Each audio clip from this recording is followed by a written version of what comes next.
अर्थसंकल्प म्हणजेच अर्थशास्त्राशी निगडीत, बाबू मोशाय म्हणजेच चित्रपट विषयाशी निगडीत आणि डावपेच म्हणजेच राजकारणाशी निगडीत, या तिन्ही गोष्टींशी निगडीत असलेले एक व्यक्तिमत्व आज आपल्या टॉप न्यूज मराठीमध्ये येऊन मुद्द्याची बात करणार आहे.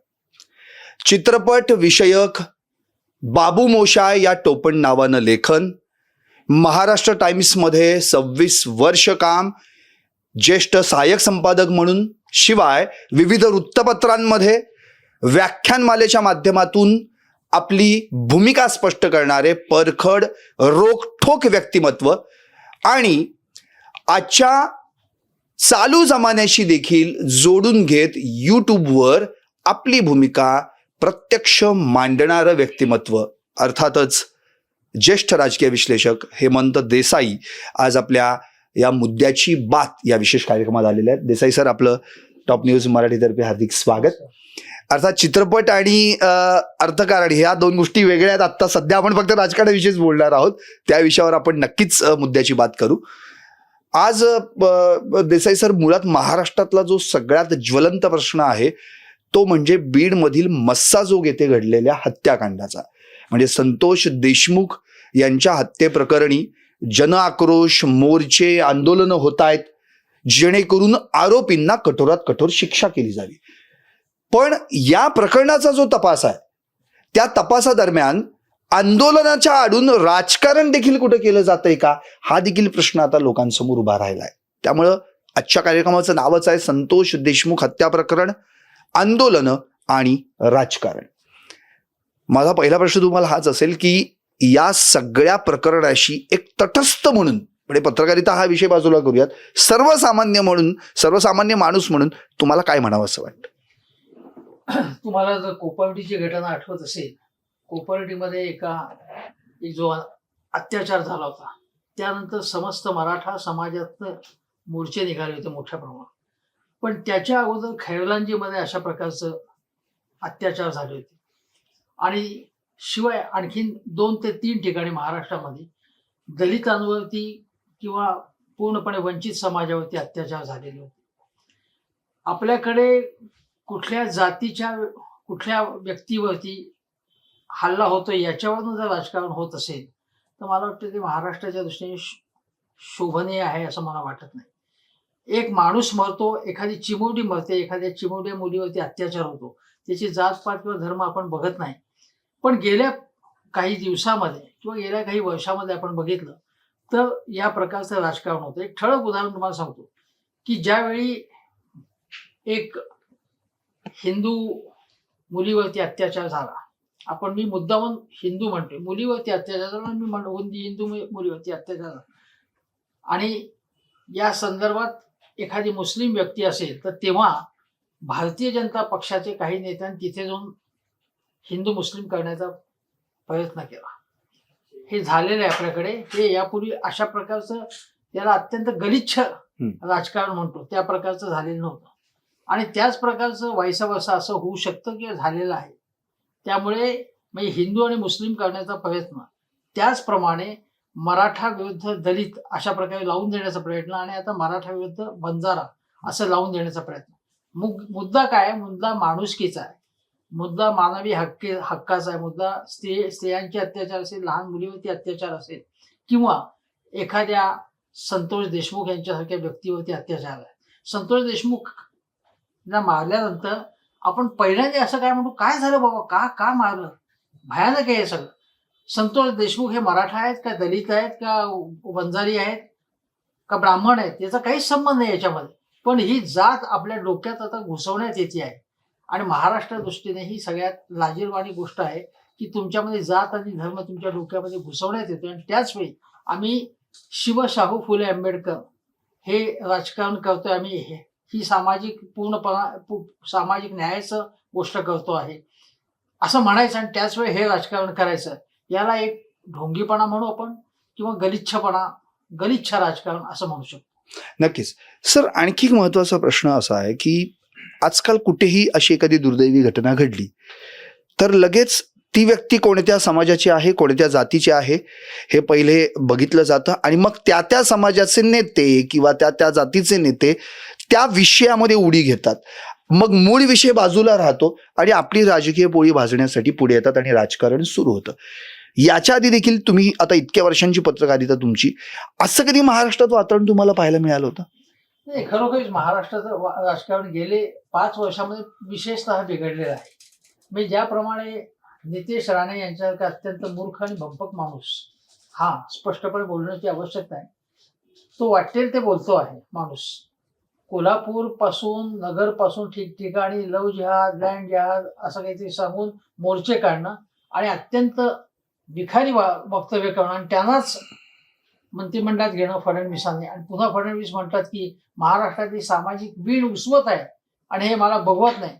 जी सामाजिक वीण जो उसवतोय त्याला तुम्ही तिथे नेताय, त्याला तिथे नेमताय, त्याचा आदर सत्कार करताय.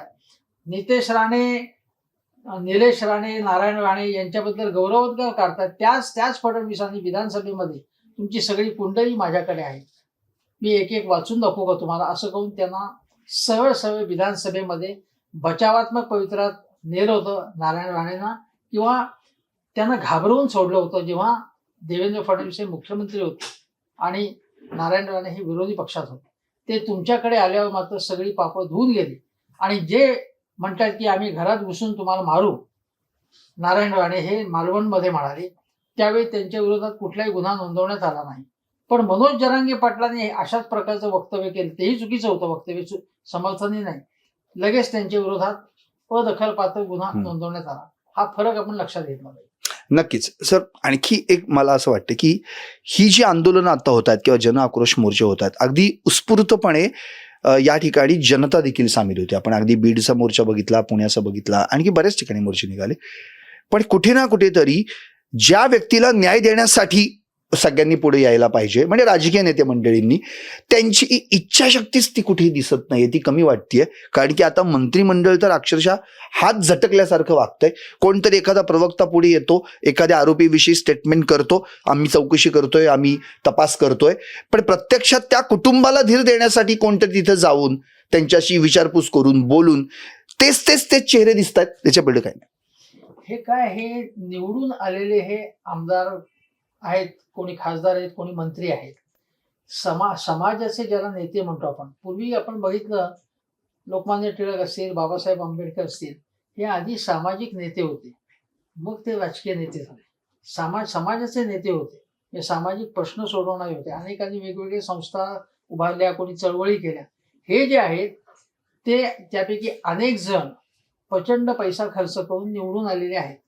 त्यामुळे ते समाजाला त्यांच्याबद्दल विश्वास वाटत नाही. महात्मा गांधी असतील किंवा नेहरू असतील, हे थेटपणे नोआखाली जसे महात्मा गांधी उतरले होते, दिल्लीमध्ये थेटपणे दंगलीच्या वेळी नेहरू तिथे गेले आणि त्यांनी स्वतःच्या जीवाची पर्वा केली नाही.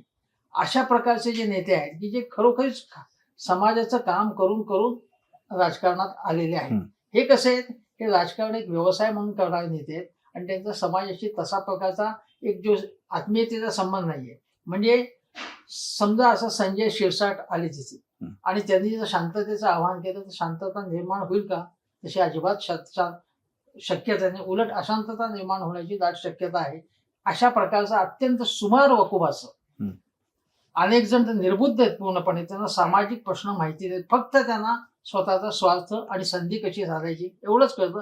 आणि बहुसंख्य नेते प्रसिद्धीसाठी वखवकलेले आहेत. त्या पलीकडे त्यांना काहीही त्यांचा वकूफ नाही, कॅलिबर नाही, त्यांची ती वृत्ती स्वभाव नाही.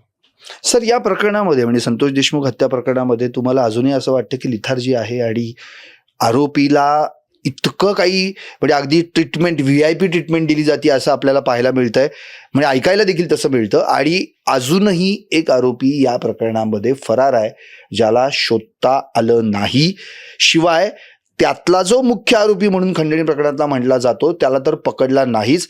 CIDला तो शरण गेला. त्यामुळे तिथं काही फार मोठा याने तीर मारलाय असं काही नाही. 100% म्हणजे तुम्ही जर ईडी बघाल किंवा CBI बघाल किंवा अनिल देशमुखांच्या मागे ज्या पद्धतीने ईडी आणि CBIने 86 का 90 त्यांच्यावरती रेड्स टाकल्या. बाकी अशी उदाहरण संजय राऊत जी उदाहरण त्यावेळी जी कार्यक्षमता, एफिशियन्सी त्यांची दिसली, तशा प्रकारची एफिशियन्सी इथे दिसत नाही. हे आपण लक्षात घेतलं पाहिजे, कारण त्यांना करायचे की नाही, तपासाचे पूर्णपणे मुळापर्यंत जायचंय की नाही, का वरवरचा तपास करायचा आहे, असा खरा प्रश्न आहे. हे आपण लक्षात घेतलं पाहिजे. नक्की सर. आता माझे काही सहकारी देखील तुम्हाला प्रश्न विचारणार आहेत. पहिला प्रश्न समृद्धी विचारणार आहे. ती आता या ठिकाणी आपल्या पुणे शहर आणि बाकीच्या संपूर्ण परिसरामध्ये क्राईम रिपोर्टर म्हणून काम करते आणि धडाडीने त्या ठिकाणी जाऊन ग्राउंड रिपोर्ट्स देणं असं पद्धत त्यात जी आता खरं म्हणजे कसोटी असते प्रत्येक ठिकाणी जाणं आणि एक महिला म्हणून या सगळ्या प्रश्नांना वाचा फोडणं. मला समृद्धी तुला हाच प्रश्न तू सरांना विचारावास की नेमकं पहिल्यांदा सर ज्या क्षेत्रात आहेत, पत्रकारिता क्षेत्रात इतके वर्ष त्यांचा आत्तापर्यंतचा आपण सगळा लिखाणाचा आणि त्यांनी केलेल्या युट्यूब चॅनलच्या माध्यमातून प्रबोधनाचा भाग पाहिलेला. तर पहिला मला असं माझी हीच इच्छा आहे की तू त्यांना तेच विचार की असा एखादा अनुभव CR म्हणजे क्राईम रिपोर्टर म्हणून तुम्ही काही अनुभवलाय का, जेणेकरून तुला उपयोगी पडेल. नक्कीच सर, मला हाच तुम्हाला प्रश्न विचारायचा. आत्ताचं जे काही प्रकरण घडतंय यामुळे संपूर्ण राज्यभरातलं क्राईम कुठेतरी वाढलंय आणि सगळ्यांचा फोकस हा क्राईमकडेच जास्त दिसायला येतोय सगळंच. तर तुम्हाला याच्या आधी असं कुठलं प्रकरण आठवतंय का जेव्हा सगळा फोकस हा केवळ एकाच प्रकरणावरती आला होता? हा, म्हणजे मी पुण्यामध्ये जेव्हा एका वर्तमानपत्रात कामाला होतो, जे बंद पडलंय, मी जेव्हा इथे 76 ते 77 रादाडी इन्स्टिट्यूटमध्ये शिकलो पोस्ट ग्रॅज्युएशन, आणि मी त्या नोकरी करण्यापूर्वीच शाळा कॉलेजपासून खूप लिहित होतो, वेगवेगळ्या ठिकाणी माझं प्रसिद्ध होतो. आणि तेव्हा कोर्स करण्याची काही पद्धत नव्हती. थोडं मी आत्मचरित्र सांगत नाही, पण तुमच्या प्रश्नाच्या उत्तरामध्येच मी हे सांगणं आवश्यक आहे म्हणून सांगतो. त्यावेळी 77 साली आणीबाणी होती. 76-77 आमचा कोर्स संपल्यानंतर आणीबाणी उठली. त्यावेळी पुण्यामध्ये जक्कल, जगताप आणि यांनी जोशी अभ्यंकर हत्याकांड झालं होतं पुण्यामध्ये. एका मध्यमवर्गीय कुटुंबातले ते अभ्यंकर हे संस्कृतचे मोठे विद्वान होते. आणि आता तुम्ही भांडारकर का प्रभात रोडवरती शेवटच्या अगदी 10वी गल्ली किंवा इथे त्यांचा बंगला होता, आता आहे की नाही मला माहित नाही, त्यांच्या घरात शिरून सगळ्यांचा खून झाला. अशा प्रकारचा खून पुण्यामध्ये तर कोणी इमॅजिनच केलेला नव्हता. त्यामुळे अशा घटना घडत नव्हत्या त्यावेळी. पुण्याच्या बाहेर एखाद्या घरावरती दरोडा पडला वगैरे, त्यावेळी पुण्यामध्ये अतिशय भीती निर्माण झाली होती. आणि त्यापैकी अजून एक हत्या म्हणजे हेगडे नाव एक हॉटेल होतं इथे विश्व म्हणून, त्या हॉटेलच्या मालकाच्या मुलाची हत्या झाली होती. आणि ती माझ्या आठवणीप्रमाणे पेशवे पार्क जे आहे त्या ठिकाणी त्यांना ती हत्या झाली होती. हे सगळं इतकं धक्कादायक होतं की पुण्याच्या मध्यवस्तीमध्ये इथे अगदी बघितलं तर सगळ्या पेठांमध्ये साधं वातावरण असतं ना, असं हाणामारीचं किंवा असं नसतं, अशा ठिकाणी हे झालं. आणि त्यावेळी मी वर्तमानपत्रात काम करत असताना मी जेव्हा रात्री पाळी संपल्यानंतर घरी जायचो, 2:30 ते 3 वाजलेले असायचे, तेव्हा पूर्णपणे स्मशान शांतता असायची त्यावेळी. आणि लोक घाबरत होते. मग लोक रात्री 9 नंतरच बाहेर जायला कुठे घाबरत होते. पण तिथे मी जात होतो तेव्हा मला पुण्यातली दहशत, पुण्यातली भीती ही मी अनुभवली. आणि त्यावेळी गमतीची गोष्ट म्हणजे इतकं गंभीर प्रकरण झालं तेव्हा मग अंधश्रद्धा कशी पसरते की प्लॅन्चेट करायचं, आणि प्लॅन्चेटमध्ये ग्लास ठेवायचे आणि ग्लास ठेवल्यानंतर काहीतरी नावं घ्यायची, मग तो ग्लास हलतो असं काहीतरी ते होतं मला वाटतं माझ्या आठवणीप्रमाणे. ते आम्ही सुद्धा करायचो गंमत म्हणून. ते मी तर पूर्णपणे अंधश्रद्धेचा विरोधकच आहे, पण ते करायचो आणि सगळ्या घरोघरी हे प्लॅन्चेट केलं जात होतं. त्यानंतर कोण खुनी आहे म्हणून अंदाज व्यक्त केले जात होते. अनेक मासिकं प्रसिद्ध होत होती त्यावेळी. मासिकांची नावं काय होती, अपराध, पाठलाग अशा नावाची मासिकं पुण्यामधनं सदाशिव पेठेमधनं प्रसिद्ध होत होती ती, आणि ही खूप खपत होती. मनोहर कहाणी आहे हिंदी मासिक अजूनही निघतं, ते लाखोनी त्याचा खप आहे. आणि हे सगळं या अपराध कथा यामध्ये लोकांना एक प्रकारे लोक एन्जॉय सुद्धा करायला लागले हळूहळू. खून बाजूला राहिला, पण ही जी मुलं होती ती पुण्यामधलीच अगदी ही होती आणि आसपासची दिसत होती, पण ती पकडण्यात आली, त्यांना जेरबंद करण्यात आलं. त्यापैकी एकाने मला वाटतं काहीतरी एक डायरी किंवा आत्मचरित्र काहीतरी लिहिलं, तेही खूप खपत होतं. मला वाटतं शहा नावाचा यस आय एम गिल्टी म्हणून, यस आय एम गिल्टी, अशा प्रकारे सिनेमाही निघाला होता. अशा प्रकारचं प्रकरण घडलं. मग माफीचा साक्षीदार म्हणून सिनेमा निघाला, त्यात नाना पाटेकरने काम केलं. आणि एक दामोअण्णा मालवणकर नावाचे एक मोठे नट होते, त्यांच्या मुलांनी त्याच्यामध्ये काम केलेलं आहे. पण अशा प्रकारच्या क्राईम होताना तो तसा खूप कमी होता. हा क्राईम जेव्हा वाढला ते साधारणतः 1980च्या दशकामध्ये क्राईमचं स्वरूपही वाढलं, वेगळं झालं. म्हणजे जर आपण बघितलं तर देशामध्ये तर काश्मीरमध्ये जे दहशतवादी येऊन ठार मारणं लोकांना, किंवा शीख दहशतवाद, शिखांच्या मधल्या खलिस्तानी एलिमेंट, शीख दहशतवाद म्हणणं चुकीचं आहे, खलिस्तान्यांचा दहशतवाद आणि पोलिसांना मारणं, सामान्य माणसांना मारणं, हे फार मोठ्या प्रमाणात झालं. आणि त्याच्यानंतर मुंबईमध्ये जेव्हा अंडरवर्ल्डचा धमाका सुरू झाला, मी जेव्हा मुंबईत गेलो, मग गंमत सांगतो, तुमच्या प्रश्नाचं उत्तर कदाचित मोठं होत असेल, पण एकच गोष्ट सांगतो. मी मुंबईत पेईंग गेस्ट म्हणून राहत होतो आधी. त्याच्या अगोदर माझ्या नातेवाईकांकडे राहतो. त्याच्याजवळ एक पेट्रोल पंप होता. सिद्धिविनायक मंदिराच्या बरोबर समोर तो एक पेट्रोल पंप अजूनही आहे. त्या ठिकाणी दाऊद गँग आणि करीम लाला म्हणून गँग आहे, जे अनेक सिनेमामध्ये हे आलेले आहे. त्यांच्यामधले फायरिंग जे आहे ते पेट्रोल पंपावर झालं. रात्री मी तिथे जवळच राहत होतो माझ्या नातेवाईकांकडे. तिथून म्हणजे अक्षरशः 5 मिनिटाच्या अंतरावर तिथे रात्री हा प्रकार झाला. आणि त्याच्यानंतर मुंबईमध्ये हे सगळं गँगवॉर सुरू झालं आणि मुंबईमध्ये एक दहशत निर्माण झाली आणि क्राईम रिपोर्टर्सना खूप महत्व मिळालं. हे या निमित्ताने सांगायचंय. आता जर अशा काही गोष्टी झाल्या तर तुमचं महत्व वाढेल. नक्कीच. सर, म्हणजे तुम्ही आता मी ऑब्झर्व केलंय, चित्रपटाविषयी बोलताना तुम्ही फारच कम्फर्टेबल होता आणि अर्थात विश्वास सरांनी लगेच म्हणजे चला आता मला पण बोलायला मिळणार आहे, कारण की ते देखील चित्रपटातले दर्दी आहेत. अर्थात त्यांचाही संवाद तुमच्याशी घडेलच. संकेत आपले सिनियर रिपोर्टर आहेत आणि न्यूज अँकर देखील आहे. संकेत, तुझा काय क्वेश्चन आहे विचार? सर, मागच्या अनेक दिवसापासून महाराष्ट्रात कुठेतरी एक जातीयतेचं ग्रहण लागलंय, जे तुमच्या बोलण्यातनं सुद्धा मराठा विरुद्ध वंजारी असा उल्लेख झाला, जो पाहायलाही मिळतो. म्हणजे हाके बोलले की लगेच जरांगे त्याला काउंटर करतायत, धसांना मुंडे काउंटर करतायत. तर या सगळ्याकडे तुम्ही कसं पाहताय? आता राजकारणामध्ये म्हणजे आता राज ठाकरे जरी म्हणत असले की जातीवाद असता कामा नये, तर आता याच्यामध्ये या प्रकारच्या या चौकटीत जातीवाद ज्या प्रकारे तो भयानकच आहे. आरक्षणाच्या संदर्भामध्ये आपण ज्याला म्हणतो की जात ही जशी कुठे म्हणजे जात नाही ती जात असं आपण म्हणतो, ही जात आणि जाती विशिष्ट आपण जसं जात गणना म्हणतो आपण आवश्यक आहे, आरक्षण आवश्यक आहे.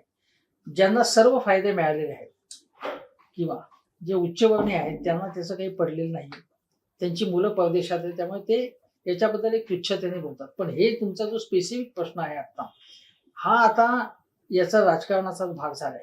म्हणजे लक्ष्मण हाके हे फडणवीसांचं प्यादं आहे आणि ही प्यादी त्यांनी, तुम्हाला आठवत असेल तर मनोज जरांगेंचं जेव्हा आंदोलन सुरू होतं तेव्हा अजून एक 3 ते 4 प्यादी अशी ज्याला म्हणतो 1 दिवसाची किंवा 2 दिवसाची प्रसिद्धी ज्यांना मिळाली अशी अचानकपणे पुढे करण्यात आली.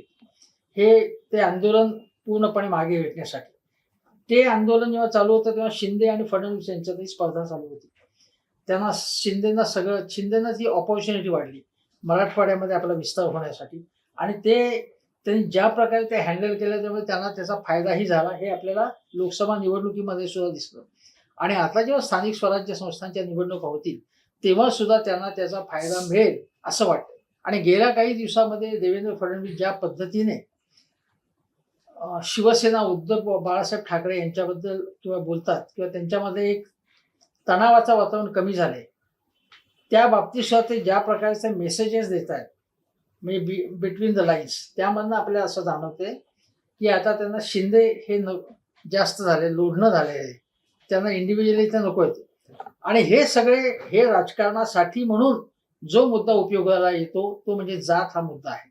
त्यामुळे आम्ही जातीचं राजकारण करत नाही असं प्रत्येकाने म्हणायचं असतं आणि जातीचंच राजकारण करायचं असतं हे आपण बघतो. सर, मगाशी आपण लक्ष्मण हाके यांचा उल्लेख केलात. दुपारीच आपल्या चॅनलमध्ये ते मुलाखतीसाठी आले होते आणि त्यांना जेव्हा हाच प्रश्न केला होता तेव्हा त्यांनी असं म्हटलं की गुन्हेगाराला जात नसते आणि तुम्ही आरोपींविषयी भरभरून बोला, आरोपींविषयी काय बोलायचे ते बोला, पण विशिष्ट जातीला टार्गेट करू नका असं त्यांनी मुद्दा उपस्थित केला होता. हा, पण त्या मुद्द्याला जातीला कोणी टार्गेट करत नाही. जात विशिष्ट राजकारण करणारे नेते आहेत. म्हणजे जर तिथली आपण संपूर्ण आकडेवारी बघितली, तलाठी, तहसीलदार, महसूल खात्याचे सगळे अधिकारी, अगदी ट्रॅफिक पोलीस सुद्धा हे किंवा साधे पोलीस, हे जी संख्या आपण बघतो ते सगळेच्या सगळे एकाच समाजातले. हो, मग त्यांचा मुद्दा असा आहे की मग या समाजातल्या लोकांचा याच्यात काय दोष आहे? समाजातल्या लोकांचं नाही, समाजातल्या ज्या नेत्यांमुळे ते झालेलं आहे असं सहजासहजी होत नाही. एकाच समाजातले लोक तिथे येणार. म्हणजे बिंदू नामावलीचा तो सगळाच. हा म्हणजे उघड हे उघड कोणीतरी घडवून आणलेलं ना हे. आणि हे आत्ता नाही, हे गोपीनाथ मुंडेंच्या काळापासून हे घडवून आणलेलं आहे. ते उद्या मराठा समाजाच्या लोकांनी समजा असं केलं किंवा आपल्याच समाजातल्या लोकांना फक्त दिलं, बाकीच्यांना डावलं, ते समर्थनही नाहीये. त्यामुळे त्याचं समर्थन कोण करतंय? त्यामुळे लक्ष्मण हाके जे म्हणतायत ते अतिशय बोगस युक्तिवाद आहे असं स्पष्टपणे म्हणण्याची आवश्यकता आहे. नक्कीच. राजरत्न. सर, आपण पाहतोय की तुम्ही बऱ्याच दिवसांपासून राजकारण बघताय, तर राजकारणातली नैतिकता कुठेतरी कमी होत चालली असं वाटतं का? जर आपण पाहिलं तर अंतुले असतील, त्यांनी त्यांच्यावरती आरोप झाले त्यावेळेस त्यांनी मुख्यमंत्री पदाचा राजीनामा दिला. त्यानंतर मनोहर जोशी यांच्यावरती आरोप झाले, त्यांनी सुद्धा राजीनामा दिला. त्यानंतर विलासराव देशमुख 26/11च्या वेळी आपण पाहिलं एका दिग्दर्शकाला घेऊन ते ताज हॉटेलची पाहणी करायला गेलेले होते, त्यांच्यावरती आरोप झाले, त्यांनी राजीनामा दिला. RR पाटलांनी एक वक्तव्य केलं होतं, छोटे बडे बडे देशों में छोटी छोटी बातें होती रहती है, त्यांनी राजीनामा दिला. परंतु आता धनंजय मुंडेंवरती एवढे आरोप होत आहेत तरी सुद्धा ते राजीनामा देत नाहीयेत. त्यामुळे राजकारणातली नैतिकता कुठेतरी कमी होत चालली असं वाटतं का? आणि यामागे कारण काय वाटतं तुम्हाला? तुमच्या प्रश्नाचं उत्तर देताना मी एक वेगळी गोष्ट तुम्हाला सांगतो. आपण म्हणतो राजकारणातली नैतिकता आज पतन होत चालली आहे. आज काय बाबा, काय परिस्थिती आहे, प्रत्येक पिढीतली माणसं असंच बोलतात.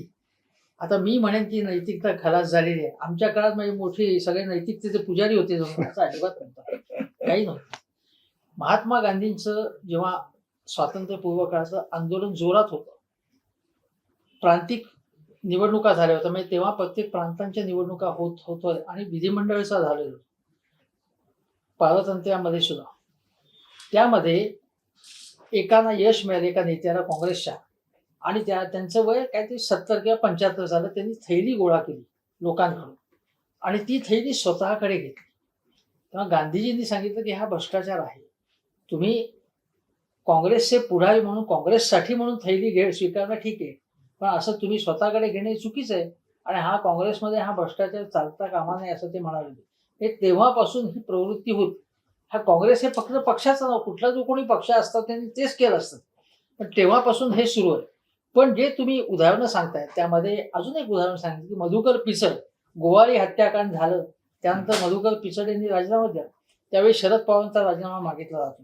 एवढंच काय, मी तुम्हाला राष्ट्रीय पातळीवरती नितीन गडकरी हे अनेक वेळा खूप मोठी प्रवचनं देतात.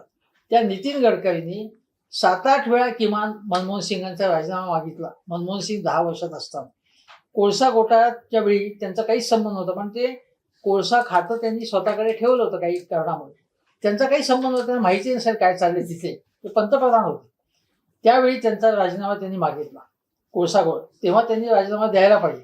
आणि आता धनंजय मुंडेंचा जर राजीनामा मागितला तर ते मात्र चुकीचं आहे असं म्हणतात. त्यांचा काय संबंध असं म्हणतात. धनंजय मुंडेंचा थेट संबंध आहे का या प्रकरणाशी असं म्हणतात. नैतिकतेच्या मुद्द्यावरनं आपण जर बघितलं तर मी उदाहरण देईन की संयुक्त महाराष्ट्राच्या चळवळीमध्ये नेहरूंनी संयुक्त महाराष्ट्र होऊन देण्यामध्ये अडथळा आणतायत आणि आमच्या महाराष्ट्रीय भावना त्याची उपेक्षा करतायत. म्हणून CD देशमुखांनी राजीनामा दिला होता भारताच्या अर्थमंत्री पदाचा 56 साली. त्यांचा कोणी मागितला होता, त्यांनी ही नैतिकता होती. किंवा संसदेला सगळ्या साधूंनी गोहत्या बंदीसाठी संसदेला घेराव घातला होता 66-67 साली. तेव्हा गुलजारीला नंदा म्हणून मंत्री होते, गृहमंत्री होते, आणि काळजी व पंतप्रधानानुसार त्यांनी काम केलं. त्यांनी राजीनामा दिला. हे असे अनेक राजीनामे आपल्याला सांगता येतील की नैतिकता. अंतुलेंचा राजीनामा, अंतुलेंच्या प्रकरणामध्ये शेवटी काही सिद्ध झालं नाही, पण त्यांनी राजीनामा दिला. शिवाजीराव निलंगेकरांनी राजीनामा दिला होता त्यांच्या मुलीचं गुण वाढवण्याच्या प्रकरणावर. अशा अनेकांनी राजीनामे दिलेले आहेत. आणि केवळ आणि केवळ एखादी गोष्ट आम्ही विलासरावांनी जो राजीनामा दिला होता ते द्यायचं काहीच कारण नव्हतं. मी तुम्हाला सांगतो, ज्यावेळी ताजवरती तो हल्ला झाला त्यावेळी, तेव्हा हे स्वतः नरेंद्र मोदी मुख्यमंत्री होते. ते तिकडनं ताबडतोब इकडे आले आणि इथनं बाईट द्यायला लागले की बघा पाकिस्तानी इथे हल्ला केलेला आहे म्हणून. आणि ही जबाबदारीचं काम होतं का? हे जबाबदारीचं वर्तन नव्हतं ना. म्हणजे शेजारच्या राज्यात येऊन दोष देणं. विलासरावांची चूक एवढी झाली की राम गोपाल वर्माला आणि आपल्या मुलाला ते तिथे घेऊन गेले. ती चूक होती त्यांची, पण चूक एवढी भयंकर नव्हती की ज्याच्यामुळे त्यांनी राजीनामा द्यावा म्हणून. पण राजीनामा त्यांना द्यावा लागला. R.R. पाटील तर राजीनामा देऊन मला शॉर्टही आठवतं, ज्यावेळी ते हिंदी त्यांचं कच्चं असल्यामुळे ते असं म्हणाले. आता नारायण रामांची जर हिंदी बोलायला लागले की तर आपलं मराठी सुधारतं. तुम्हाला माहिती आहे ते असं बोलायला लागले, तुमने क्या बोलया, हा की पोळी ह्या आहे या वहा आहे, असंही ते बोललेले काही. पण अशा प्रकारचं केवळ हिंदी चुकीचं बोलल्यामुळे ते कॅज्युअल आहेत असं लोकांना वाटलं. पण त्यांनी राजीनामा दिला आणि ताबडतोब ते आपल्या गावी निघून गेले. तो शॉर्ट त्यांची गाडी जाताना तोही शॉर्ट टेलिव्हिजन चॅनल्सने टिपलेला होता. तेव्हा या प्रकारचा असा लोकांनी राजीनामा दिला. अगदी भाजपच्याही लोकांनी राजीनामा दिला. मी तुम्हाला सांगतो की बाळासाहेब ठाकरे यांनी जेव्हा वाकड्या तोंडाचा गांधी म्हणून अण्णा हजारेंची त्यांनी एक चेष्टा केली होती, पण अण्णा हजारेंनी जेव्हा राजीनाम्याची मागणी केली काही जणांची युती सरकार असताना, त्यावेळी देवेंद्र फडणवीसांच्या काकी शोभाताई फडणवीस डाळ घोटाळा झाला, त्यांनी दिला होता राजीनामा. महादेव शिवणकर ज्यांनी सिंचन खात्यामध्ये काही गोंधळ झाला होता, त्यांना मी भेटलेलो आहे, त्यांनी राजीनामा 14 जणांनी राजीनामा दिले होते. त्यांचा राजीनामाचं काही सिद्ध झालेलं नव्हतं, पण दिला राजीनामा अण्णा हजारेंनी सांगितल्यामुळे. मग अण्णा हजारेंना गप्प करण्यासाठी म्हणून दिला राजीनामा त्यांनी, आणि बाकी उद्योग चालूच होते पुढे, त्यात काही प्रश्नच नाही. हे सगळ्यात मोठा भ्रष्टाचार ज्या कृष्णा खोऱ्यामध्ये झाला, कंत्राटदारां आणि यांचे जे संगनमत अनेक जण श्रीमंत झाले ते त्याच्यात आणि एनरॉनमध्ये. त्या भ्रष्टाचाराची कोणी कधीही चौकशी केली नाही, त्याबाबत कोणी राजीनामा दिला नाही. पण यांचा मात्र आता राजीनामा हे द्यायचाच नाही असा निर्धार धनंजय मुंडेंनी केला. याला मला वाटतं इतका कोडगेपणा जो असेल तो त्यांच्यामध्ये कसा काय आहे, आणि मला आश्चर्य वाटते की धनंजय मुंडेंनी राजीनामा द्यावा असं वाटत का नाही. इतका आक्रोश असताना कदाचित राजीनामा दिला तर घटनात्मक संरक्षण आपल्याला जाईल आणि मग आपली आणखीन पंचायत होईल असं त्यांना वाटत. सर, याला धरून पुढे विचारायचं आहे की धनंजय मुंडे ज्या पक्षातून येतात त्या पक्षाचे राष्ट्रीय अध्यक्षांनी सुद्धा ज्यावेळी सिंचन घोटाळ्याची श्वेतपत्रिका निघाली होती त्यावेळी राजीनामा दिलेला होता, आणि ज्यावेळी शरद पवारांना ईडीची नोटीस आली त्यावेळेस आमदारकीचा राजीनामा दिलेला होता. अजित पवार हे नेमकं धनंजय मुंडेंना एवढं पाठीशी का घालतायत असं वाटतंय?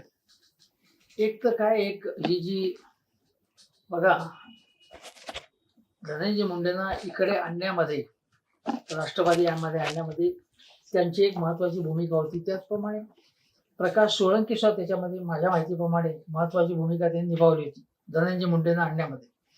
आणि अजितदादांना आपली एक टीम तयार करावी. शरद पवारांच्या शी फारकत त्यांनी 2 वर्षापूर्वी अधिकृतपणे घेतली, 1.5 वर्षापूर्वी, पण प्रत्यक्षात फारकत त्यांची अगोदर चालू होती. म्हणजे शरद पवारांना अंधारात ठेवून आपली माणसं सगळी, आपली टीम तयार करणं, आपल्या विश्वासातली, हे त्यांचं चालूच होतं. त्यांच्या अपरोक्ष शरद पवारांना अनेक गोष्टी माहिती नव्हत्या त्यापैकी, आणि त्यामुळे या प्रकारे धनंजय मुंडेंना आपल्याकडे घेणं आणि संरक्षण देणं सर्व प्रकारचं. कारण धनंजय मुंडे, सुनील तटकरे आणि अजितदादा पवार हे अगदी कोर ग्रुप म्हणून आपण तसा आहे, जो सगळे जे काही प्रकार ठेकेदारांच्या बरोबर जे झाले, वेगवेगळे प्रकार, ते प्रकार जे झाले, अत्यंत भ्रष्टाचार मोठ्या प्रमाणात झाला, त्यामध्ये हे सगळं टोळकं कार्यरत असावं असा संशय आहे असं मी म्हणेन. कारण काय, कोणी आरोप सिद्ध झालेले नाहीत किंवा सिद्ध करायचेच नव्हते कोणाला. त्यामुळे आपल्याला सावधपणे बोलायला लागतं, म्हणून केवळ मी सावधपणे बोलतो, नाही तर मी काय बोललो असतो तुमच्या कल्पना असेल. विश्वास हा जो आता आपला राजीनामाचा जो विषय झाला आपला, त्याच्यावरती एक तर धनंजय मुंडेंनी राजीनामा द्यायला हवा की नैतिकतेच्या आधारावर द्यायला हवा, पण नैतिकता ही राजकारणामध्ये आता शिल्लक राहिलेली नाहीये. परंतु यापूर्वी ज्या लोकांनी राजीनामे दिले, महादेव शिवणकर असतील, शोभाताई फडणवीस किंवा अन्य अजितदादा पवार असतील, सिंचन घोटाळे, अनेक घोटाळे झाले, त्या सगळ्या प्रकरणाचं पुढं काय झालं हे अजून आहे. तसं जर मग असेल तर धनंजय मुंडेंनी जर राजीनामा दिला तर ह्या ज्या काही खून प्रकरण, हत्या प्रकरण झालं, याचा काही निकाल लागू शकतो काय नक्की? मग पोलीस सगळे असे सहभागात आत्ताच्या सगळ्या प्रकरणावरून पोलिसांकडनं काही फारशी अपेक्षा करावी असं वाटत नाही. मग खरंच या प्रकरणाला काही न्याय मिळेल का त्या देशमुख? न्याय मिळण्याची शक्यता, मला असं वाटतं की आपण अगदीच निराशेचा सूर आपण जेव्हा छेडतो त्याला आपण सिनिसिझम म्हणतो, तसंही असता कामा नये. म्हणजे जेव्हा हे पालकमंत्री होते तेव्हा सगळ्यात जास्त अघोरी प्रकार जे झाले, आणि केवळ ही हत्या नाही, 105 किंवा 106 काहीतरी आकडा टाकलेला आहे. ठीक आहे, पण 10-15 तरी 100% लोक संशयास्पदरित्या मेलेले आहेत 10-15 तरी, हे 100% खरं आहे. अनेक मुलींना अक्षरशः उचलून नेलेलं आहे, अनेक मुलींवरती अत्याचार झाले, हे खरं आहे. आता याच्या मागे कुठल्या कोणी सिस्टीम ही आखून दिली, त्यामुळे हे निर्वेदपणे हे सगळं सुरू होते आपल्याला बघायला आहे. जेव्हा हे राजीनामा देतील त्याच्या अगोदर बघा पालकमंत्री होते, आता पालकमंत्री ते होणारच नाही, शक्य नाही ते. आणि जर मंत्री राहिले नाहीत तर जी दहशत होती आपोआप ती आपोआप दहशत थोडीशी कमी होईल. आणि मला असं वाटतं की आता त्यांना राजीनामा देणं भाग पडणारच आहे. त्यांनी राजीनामा दिला नाही तर उघडपणे एका समाजाची मतं नकोच आहेत का महायुतीला, कारण हे बोलणं भाग आहे, कारण हा शेवटी त्या राजकारणाशी सुद्धा निगडीत प्रश्न आहे. कारण ही मतं जर त्यांना वाटत असेल की आपली जाती आहे, तेव्हाच ते जागे होते. जर ही मतं मोठ्या समाजाची आता आपल्याला मिळणार नाहीत तर मात्र धनंजय मुंडेंवरती कारवाई केली जाईल असं मला वाटतं. अनेकदा जेव्हा नरेंद्र मोदींनी सांगितले की कलकत्त्यामध्ये ते एक ती जागा कुठली आता निवडणुकीपूर्वी जिथे संदेश खाली त्या ठिकाणी जे काही गोष्टी घडल्या, महिलांवरती प्रचंड अत्याचार झाले आणि जणू काही अगदी फार मोठ्या प्रमाणात झाले असं चित्र निर्माण केलं. तेवढे नव्हते झालेले होते.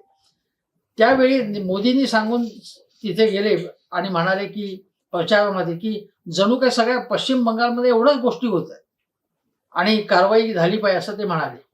पण याबाबत काहीच बोलले नाहीत ते, एक शब्दही काढले नाही की या सरपंचाचा. आणि ते काय म्हणतात की जर पंचायत स्तरापासून ते लोकसभेपर्यंत आम्हाला सत्ता हवी आहे, तर मग पंचायत स्तरावरती या गोष्टी होत असतील तर मग तुम्हाला आम्ही सत्ता का द्यावी असं लोक प्रश्न विचारतील ना. सर, देशाचे गृहमंत्री त्यांच्या पक्षाच्या राज्य अधिवेशनासाठी येतात. त्या अधिवेशनाला दस्तूरखुद्द मुख्यमंत्री असतात, पक्षाचे प्रदेशाध्यक्ष असतात, पण या बीड हत्याकांडावर एक शब्द चकार सुद्धा काढला जात नाही. तर या बाबतीत काय मत व्यक्त करावं, कारण की ज्या मुख्यमंत्र्यांसमोर हे आव्हान आहे की या सगळ्या आरोपींना शिक्षा करायची आहे आणि एकीकडे प्रत्यक्ष गृहमंत्री येऊन सुद्धा जो विषय त्यांच्या कानावर गेलेलाही आहे तरी सुद्धा ते बोलत नाहीयेत, काय म्हणता येईल याबाबत? खासदार बजरंग सोनवणे दोनदा भेट घेतलेली आहे. हो ना. अमित शहाचे सगळं सांगितलेलं. अजितदादांनी त्यांची भेट का घेतली मला माहित नाही, त्यावेळी काय त्यांचं बोलणं झालं. अजितदादांचा पक्ष म्हणे नवी दिल्लीमध्ये आता निवडणुका लढवणार आहे. हो. एक गमतीचा भाग आहे, ठीक आहे, तिथे काय लढून काय दिवे लावणार ते मला माहिती नाही. परंतु गोष्ट अशी की अमित शहा सातत्याने सांगतात की नक्षलग्रस्त मुक्त देश करणार आम्ही 1.5 वर्षामध्ये. आता हा नक्षलवाद नाही, पण बीडमध्ये जे चालू आहे त्याला काय म्हणाल तुम्ही? एक प्रकारचा नक्षलवाद आहे म्हणत काय म्हणायचं? दहशतवाद असेल ना तो. आणि त्या दहशतीचं तुम्ही काय करणार आहात त्याचं त्यांनी उत्तर द्यायला पाहिजे. का त्यांनी विषय काढला नाही तर उघडच आहे की त्यांचं पूर्ण अपयश लोकांसमोर जाईल. पण एक देशाचा केंद्रीय गृहमंत्री म्हणून तो त्यांनी पक्षविरहित विचार करायला पाहिजे आणि महाराष्ट्र शासनाला काही टिप्स द्यायला पाहिजे की हे करा ते करा. पण जे गृहमंत्री आणि जे पंतप्रधान ज्या गुजरातमधून आले तिथे महिने गुजरात जळत असतात, त्यांनी काहीच केलं नाही. त्यांना सांगण्याचा अधिकार, नैतिक अधिकार आहे का, हाही प्रश्न आहे. माधुरी सर, जातीय रंग आणि राजीनामे हे मुद्दे जितके महत्वाचे आहेत, सगळ्यात महत्वाचे या प्रकरणामध्ये आहे संतोष देशमुख यांचं कुटुंबीय. कारण शांततेच्या मार्गानं ते न्याय मागतायत, पण आज त्यांच्यावरती टोकाचं पाऊल उचलण्याची वेळ आली आहे. त्यांचे बंधू धनंजय देशमुख, आज काय घडलं आपण ते बघितलेलं आहे. म्हणजे त्यांच्या कुटुंबियांना सरळ सरळ असंच म्हणायचं की आम्हाला तपासापासून बाहेर ठेवलं जाते, आम्हाला सांगितलं जात नाहीये. तर त्यांना तपासामध्ये का घेतलं जात नाहीये, त्यांना विश्वासात का घेतलं जात नाहीये, त्यांना का सांगितलं जात नसावं या सगळ्या गोष्टी? एक आपल्याला असं म्हणता येईल की तपास जेव्हा चालू असतो तेव्हा सगळ्या गोष्टी काही पीडितांना सांगितल्या जात नाहीत. तपासामध्ये काहीतरी अडथळा येऊ शकतो किंवा काही माहिती इकडे तिकडे जाऊ शकते, असं त्यांना कदाचित वाटत असावं. पण खरी गोष्ट म्हणजे त्यांना जो दिलासा मिळाला पाहिजे की अरे होते काहीतरी, असा दिलासा का मिळत नाही? बघा, 4-5 आरोपी आलेत, अटकेत आलेले आहेत, त्यांच्या विरुद्ध कारवाई चालू आहे, तरी सुद्धा दिलासा वाटत नाही. याचा अर्थच कुठेतरी त्यांच्यामध्ये अविश्वास आहे आणि तो अविश्वास त्यांना एक तर भीती वाटते. अनेक गोष्टी कदाचित देशमुख कुटुंबीय आता सांगतही नसेल, त्यांना धमक्या सुद्धा येत असतील. ते स्वतः म्हणतात आमच्याकडे पुरावे सुद्धा आहेत. पुरावे, धमक्या येत आहेत. आणि एवढं पोलीस संरक्षण असताना धनंजय देशमुख जसे निसटू शकले त्याप्रमाणे आता जर काही गोष्टी अजून सांगितल्या, म्हणजे आता सुरेश दसांच्या जर तुम्ही मुलाखती बघितल्या तर तेही सांगतात की ज्यांच्यावरती आत्ता सुद्धा जे काही अन्याय किंवा अत्याचार होत आहेत ते सगळे मी सांगणार नाही, कारण त्यांना भीती आहे. मी सांगेन पण त्यांना त्यांचं काय होईल मला सांगता येत नाही. अजूनही दहशत आहे ती. म्हणजे यांना, या आरोपींना, या गुंडांना जेरबंद केल्यानंतर सुद्धा दहशत संपलेली नाही. याचा अर्थ बघा, पुण्यामध्ये जे निदर्शनं करत होते किंवा तिथे जे निदर्शनं करत होते, पोलीस ठाण्यासमोर बसून त्यांना निदर्शनं करण्याची हिंमत होती. ही कशामुळे हिंमत झाली? ते घाबरायला पाहिजे वास्तविक, किंवा त्यांच्या मुसक्या आवळायला पाहिजे. माझं म्हणणं आहे की जे बाहेर आहेत आता, जे संभावित म्हणजे एक चांगली माणसं म्हणून वावरत आहेत, त्यांच्यावरती वॉच ठेवण्याची आवश्यकता आहे. तो वॉच ठेवला जातोय की नाही मला माहिती. कदाचित असं असेल की सगळी व्यवस्था जी आहे, सगळी म्हणजे पोलीस असेल, सरकार असेल, आपण कलेक्टर, सगळी व्यवस्थाच त्यांनी हायजॅक केलेली असाल की ज्याच्यामुळे यांना विश्वास वाटत नाही. आणि मग त्यामुळे धनंजय देशमुख ज्या पद्धतीने त्याने आंदोलन केलं तर मी समर्थन करून, काय करणार नाही माणूस, काही करतच नसतील तर. आणि जर काही त्यांचं बरं वाईट झालं तर त्याची जबाबदारी अर्थातच सरकारची आहे, आणि मग सरकारला त्याची मोठी किंमत द्यावी लागेल. म्हणून त्यांनी त्यांच्या आक्रोशाची गंभीरपणे दखल घेतली पाहिजे. तनया, सर, आज जे आंदोलन झालं, ज्या पद्धतीने झालं, तर मग यावर तुमचं मत काय आणि तुम्हाला काय वाटतंय? नाही, अशा प्रकारचं आंदोलन आहे, आपण म्हणू की त्याला आक्रस्थळ किंवा आताताई आंदोलन, तर तसं नाही. म्हणजे जर बघा, तुमच्यावरती जर काही असं झालं, प्रसंग झाला, तर तुमची रिॲक्शन ही अशी शांतपणे बोलण्याची नसणार. तुम्ही काहीतरी करा ना की लक्ष वेधून घेण्यासाठी. बघा, सगळ्या मीडियाने हे मीडियाचं लक्ष वेधून घेण्याचं यश मिळालं झालं, आणि आता मीडियाने जाब विचारला पाहिजे याचा. माझं म्हणणं आहे की मीडियाने ह्याच्या पुढे जाऊन नवीन नवीन काही गोष्टी उजेडात आणल्या पाहिजेत. तर मीडिया काही उजेडात आणत नाहीत, ते फक्त एकदा धसकडे जातात, एकदा अंजली दमानीकडे जातात. स्वतः काय प्रयत्न करतात? स्वतः कोणीच काही शोधत नाही. हा प्रश्न आहे. नक्कीच सर. म्हणजे आणखी कोणाला काही प्रश्न विचारायचे? हा सर, ज्यावेळी धनंजय मुंडेंच्या राजीनाम्याचा मुद्दा येतो त्यावेळी एक चर्चेचा सूर असाही असतो की मंत्रिमंडळातल्या जर एखाद्या मंत्र्याचा राजीनामा घ्यायचा असेल तर तो सर्वस्वी अधिकार हा राज्याच्या मुख्यमंत्र्यांचा आहे. म्हणजे अगदी 2014ला जर आपण पाहिलं तर एकनाथ खडसे सिनियर लीडर असून आत्ताचे जे मुख्यमंत्री देवेंद्र फडणवीस आहेत त्यांनी अंजली दमानी यांनी आरोप करता क्षणी एकनाथ खडसेंचा राजीनामा घेतला होता. मग अशा वेळी देवेंद्र फडणवीस धनंजय मुंडेंचा राजीनामा घेण्यासाठी चुप्पी का बाळगतायत किंवा देवेंद्र फडणवीसांचं मौन काय सांगतायत? अंजली दमानी यांना माहिती कोण देत होतं ही सगळी, हे आपण अंदाज करू शकतो.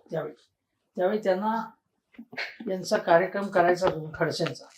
कारण तुम्हाला आठवत असेल की खडसेंना सांगण्यात आलं की तुम्ही अनाउन्समेंट करा, युती तुटली. आणि त्याच्यानंतर जेव्हा एका कट्ट्यावरती ते आले होते तेव्हा त्यांनी ज्या पद्धतीने ते बोलत होते की मीच सुप्रीम लीडर आहे आणि हा देवेंद्र फडणवीस हा तर कालचा बच्चा आहे, हे ते मुख्यमंत्री झाल्यानंतर सुद्धा जेव्हा बोलायला लागले तेव्हा ते देवेंद्र फडणवीसांना ते साहजिकच खटकलं की असं कोणी खपून घेत नाही. आणि त्यांनी त्यांचा करेक्ट कार्यक्रम केला. आता त्यावर्ष त्यांचं कुठलंही प्रकरण जे आहे, आता बघा इतके वर्ष झाल्यानंतर ते तुरुंगात जायला पाहिजे होतं, पण ते काही तुरुंगात गेलेले नाहीत त्या दिवशी. आणि तेही म्हणाले होते की मी सीडी बाहेर काढेन. त्या सीडीचं त्यांनी काय लोणचं घातलंय माहिती नाही, ती सीडी बाहेर काढलीच नाही त्यांनी. हे आपण लक्षात घेतलं पाहिजे. म्हणजे कदाचित असंही असेल की दोन्ही बाजूने एक तह झाला असेल की काहीच पुढे होणार नाही. पण देवेंद्र फडणवीसांना खडसे नको होते म्हणून त्यांचा कार्यक्रम झाला. पंकजाताई मुंडेंच्या ना चिठ्ठीतही हे धनंजय मुंडे यांना संबोधत होते तेव्हा ती माहिती कोण देत होतं, त्यांना फायली कोण देत होतं हा प्रश्न आहे. सिंचन घोटाळ्यांच्या फायली पृथ्वीराज चव्हाण यांना कोण देत होतं, ह्या सगळ्या गोष्टी आपण लक्षात घेतल्या पाहिजेत. त्यामुळे एकाच पक्षात किंवा एकाच आघाडीमध्ये विरोधक सुद्धा असतात. हे जसं महाविकास आघाडी आत्मनाश त्यांचा करण्यासाठी विरोधकांची गरजच नाही. महाविकास आघाडी इतकी कार्यक्षम आहेत ते स्वतःचा सहजपणे आत्मघात करू शकतात. मध्ये मात्र सावधपणा आहे. पण त्यामध्ये असं आहे की धनंजय मुंडे जेव्हा डोईजड होतील तेव्हा त्यांना फेकून देतील. आणि तुमचा जो प्रश्न होता की अजितदादा पवारांनी निर्णय नाही घेतला तर मुख्यमंत्र्यांनी घ्यायलाच पाहिजे. तो मुख्यमंत्र्यांची जबाबदारी आहे. तो त्या पक्षाचा आहे. उद्या कोणी खून करेल मला काय माहिती, तो त्या पक्षाचा आहे. लाथ मारून बाहेर काढलं पाहिजे अशा लोकांना, हे स्पष्टपणे सांगण्याची आवश्यकता. सर, मला एक असा प्रश्न विचारायचा आहे की आता आपण जे महाविकास आघाडी बघतो आणि त्याच्यात 3 पक्ष आहेत आणि आणखी काही छोटे मोठे घटक पक्ष आहेत, या पक्षांचे जे आता नेते आहेत किंवा प्रवक्ते आहेत, या संतोष देशमुख हत्या प्रकरणात केवळ बाईट बाजीसाठी उरलेले आहेत. बाईट देण्यापलीकडे हे काही करत नाही. आम्ही काही जणांचे बाईट्स तरी का घेतात मला माहिती आहे, कारण त्यांचं मला वाटत नाही की त्यांना 2 मतं सोपडतील.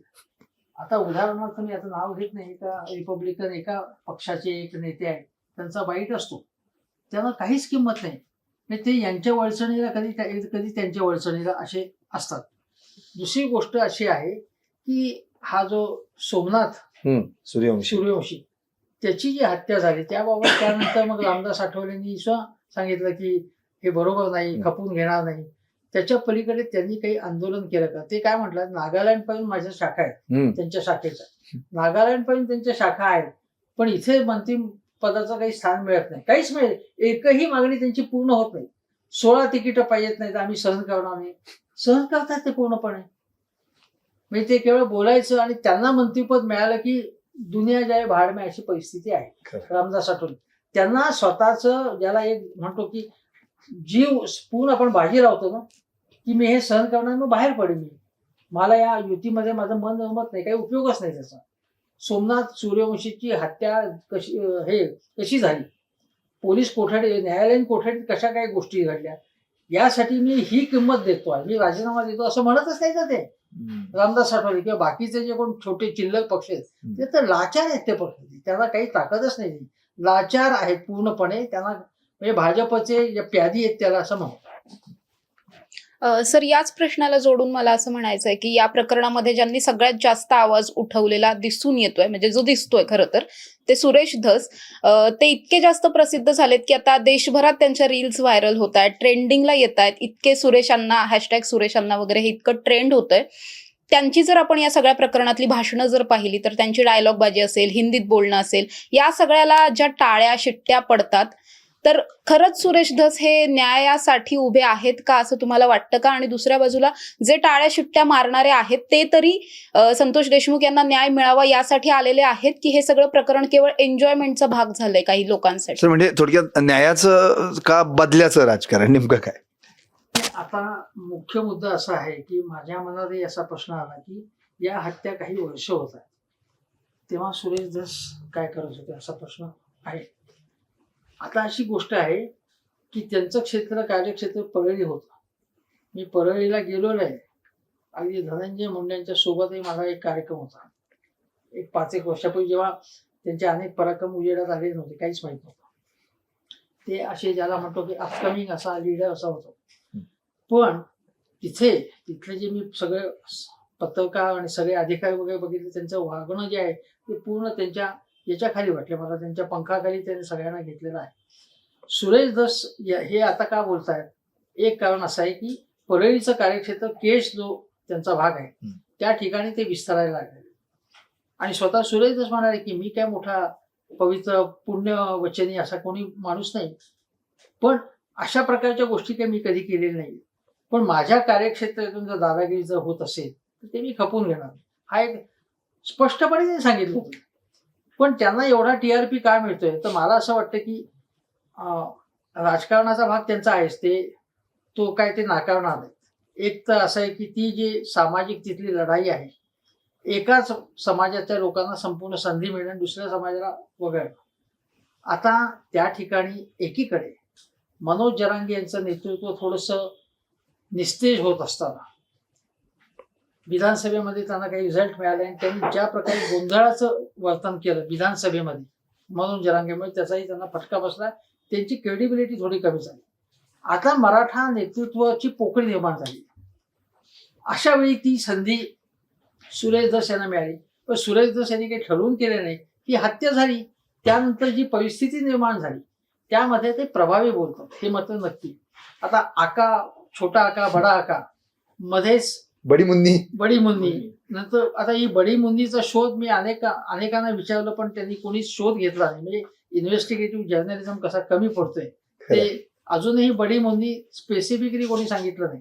मी आपला अंदाज करते की कोण आहेत, पण पुण्यातले अनेक दिग्गज पत्रकार सुद्धा असंही सांगू शकले कोण बडी मुन्नी. आणि बडी मुन्नी मात्र माझा एक अंदाज खरा ठरला. मी ऑन रेकॉर्ड सांगितलं होतं की बडी मुन्नी ही बाई नसून पुरुष आहे. ते मुद्दामून त्यांनी सांगितलं मध्ये पुरुष आहे, पण ते त्यांनी सांगण्याच्या अगोदर मी अंदाज व्यक्त केला होता. आणि आता बडी मुन्नी ही अर्थातच राष्ट्रवादी सोडण्यास त्यांना ज्यांच्यामुळे भाग पडलं अशी पुण्यातील व्यक्ती कोण आहे असा जर आपण विचार केला तर अशी व्यक्ती असू शकते की जिने अजितदादांचे कान भरले. मग अजितदादांचे कान कोण भरू शकतं पुण्यामध्ये अतिशय प्रभावीपणे, याचा शोध घेतला पाहिजे. हा शोध कदाचित तुमच्यासारख्या पत्रकारांनी अधिक ज्या रोज तुम्ही 24 तास काम करता त्यांनी घेतला पाहिजे. पण मूळ प्रश्न जो होता तो सुरेश धस हे ज्या प्रकारे बोलतात ते प्रभावीपणे, असा प्रभावीपणे बोलण्याचा प्रकार आपण म्हणजे राज ठाकरे जसं बोलत होतो, राज ठाकरेंना TRP कशा मिळत होते, सगळ्या वेळी काही ते पॅकेज देऊन कव्हरेज मिळवत नव्हते, ते इंटरेस्टिंग बोलत होते. त्यामुळे इंटरेस्टिंग बोलणं, सतत नवीन नवीन फॅक्ट्स एका वेळी ते सगळा मसाला ते वापरत नाहीयेत, हे आपण लक्षात घेतलं. इतक्या मुलाखती ते देत आहेत की त्यांच्या जवळच्या लोकांना सुद्धा त्यांच्याशी संपर्क साधणं मुश्किल होतं, कारण ते फोन जे आहेत त्यांचे ते सतत एंगेज आहेत, हे मला पक्क माहिती. म्हणजे ते खाजगीतही काय सांगतात काय बोलतात याची सुद्धा काही गोष्टी माझ्यापर्यंत येतात ते, पण त्यांच्या विश्वासार्हतेबद्दल आता शंका घेण्याचं मला तर काही कारण दिसत नाही. आता फडणवीसांना त्यांचा उपयोग आहे, जरांगेंना हे करण्यासाठी हे कबूल, पण ते जे सांगतात ते काही खोटं नाही. ते सांगतायत ते सावधपणेही बोलतात, कुठेही लिगल काही प्रकरणामध्ये ते जेरबंद होणार नाही अशा प्रकारे दक्षता घेतात ते. आणि त्यामुळे सुरेश धस हे माझ्या मते त्यांचं नेतृत्व केवळ केजपुरतं किंवा बीड जिल्ह्यापुरतं नाही, ते आता मराठवाड्याचे नेते झाले आहेत. आणि आता स्पष्टपणे बोलायचं म्हणजे मराठा समाजाचे एक मराठवाड्यातले एक मोठे नेते म्हणून ते आहेत. माजी मंत्री आहेत ते, पण माझ्या मते आता त्यांचं एकूण जे वजन आहे राजकारणातलं ते खूप वाढलेलं आहे. ते अनुभवी नेते आहेत, त्यामुळे ते बोलतात, खूप चांगलं बोलतात. त्याला एक माहितीची एक जोडही आहे त्याला, आणि विश्वासार्हता सुद्धा त्यांनी अजून आपली धुळीस मिळवून दिली नाही, हे आपण लक्षात घेतलं पाहिजे.